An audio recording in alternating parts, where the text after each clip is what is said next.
Hello, this is Richard Outram, and welcome to the Prepare for Growth podcast series. Bite-sized wisdom for leadership and personal development. So thank you for taking time out to join me. I'm so grateful for this unique opportunity.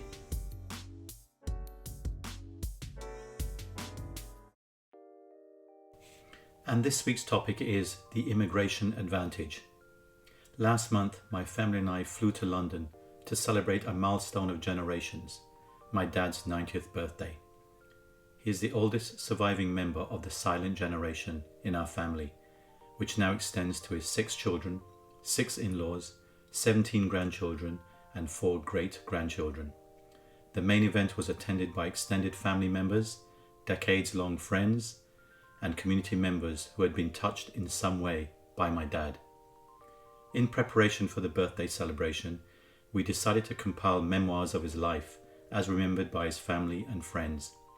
It was a deeply touching and moving story of a man who had the purpose and conviction to selflessly pave the way towards progress for others. I was honored, proud, and humbled as a son to be standing next to my dad as we shared endearing stories. In his single-pointed quest to make lives and communities better, he and my late mother influenced generations to come in ways that they couldn't have imagined. His life story is filled with themes of courage, resilience, grit, and compassion. He is not alone, and this is a story that is typical for many immigrants who move to new homelands for the betterment of their families, economies, and the greater good of society. My dad was born in rural Guyana, South America, as the youngest of 5 siblings. His mother passed away when he was only 10 years old, and he would live with this deep-rooted pain for the next 80 years. Under very poor conditions, he worked the rice fields to help support the family before headed to primary school each morning. He progressed with academic distinction and overcame dire hardships in the process to become the first young man to be educated in his family and village. Had it not been for this pioneering and pivotal shift in our ancestral history, I'm not sure what life would have become for us. Under the British colonial Guyana, he progressed quickly in his career, which provided the means to comfortably support his immediate and extended family. When the political landscape in Guyana changed for the worse, my dad left all he had achieved to start over again when he immigrated to England in the 1960s. His sole quest was to provide for a better life, education, and future opportunities for his wife and children, and those he could help along the way. My dad had to overcome many cultural and integration obstacles he faced in England at that time of a new wave of immigration. He started at the bottom of the career ladder, working long hours and swallowing his pride of accomplishments to make ends meet for his family of 6 children.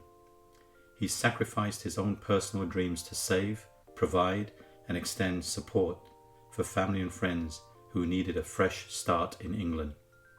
As a respected immigrant who left Guyana to pioneer a radical and risky change, Dad was to be influential in supporting the dreams of family members in England, Guyana, Canada, and the United States. I don't recall my dad ever missing a day of work. He performed all of his work and household duties to the best of his abilities and of a typical high standard. He managed his household finances responsibly, such that we were never in dire financial straits and over time could afford moderate luxuries. He paid all of his bills and taxes early and never had any issues with the law, not even a traffic violation. In short, he lived his working life at all times in the straight and narrow and imposed the same rules on his family.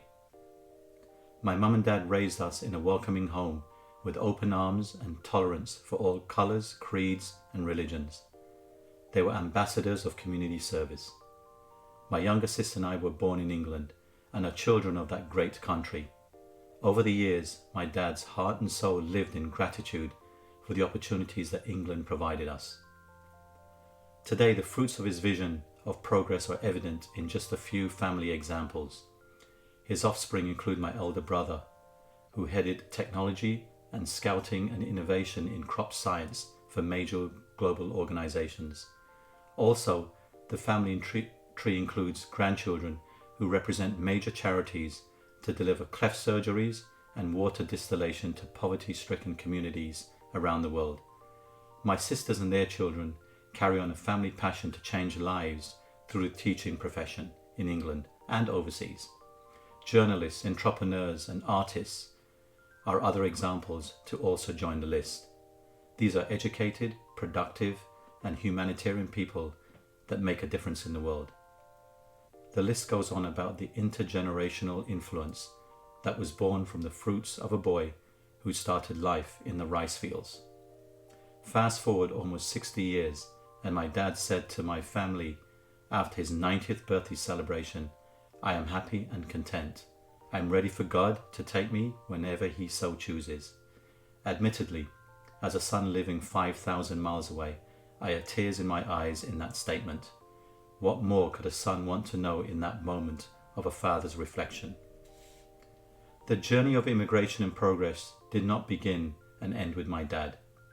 My ancestors courageously trekked from India to Guyana, seeking a better life, and paved the way for tremendous change and evolution in our lineage. I left England over 30 years ago and immigrated to the United States after 3 years working in the Bahamas. It is my hope that I've contributed in a small way to the betterment of communities, business, and the economy here in our great country. It is my purpose to continue my mum and dad's ancestral legacy by instilling the same values in my children. The history of the world shows that we've all been immigrants at some point. My dad's story is certainly not a unique one. Every single day migration occurs globally, and the interconnectedness of the world will continue to enable the forces of demand and supply for labour and talent. Our standard of living today is a result of the toil of generations of immigrant populations who bring products and services to our homes. Immigration can spur progress, innovation, and new energy into societies. Positive transformation and change occurs as the hunger and passion to do well is fueled if those same people are given the opportunity of a lifetime. Hard work, grit, and determination are hopefully passed down to future generations who carry the baton. Fresh immigration should continue the cycles of progress. In business, access to global human capital and cross-border talent exchange is necessary to fill gaps in knowledge, skill, competencies, and labour capacity. It is proven that businesses and executive teams that are more diverse outperform industry peers. I am hopeful that diversity inclusion programs continue to progress. Empathy and authenticity are critical to integrating immigrant populations into the workforce in order to harness the power of them.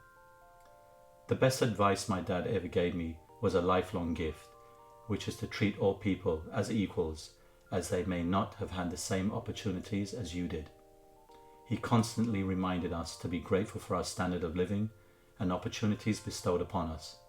Also, to always check our egos along the way and understand the possibility of untapped potential of the underprivileged. This was the ultimate legacy from a happy and content 90-year-old immigrant who paved the way for generations to multiply his dream and continue his purpose for the greater good. I hope that you found today's session valuable. If so, please follow me on Instagram at outram.richard and post your comments. Thank you again. Until the next podcast.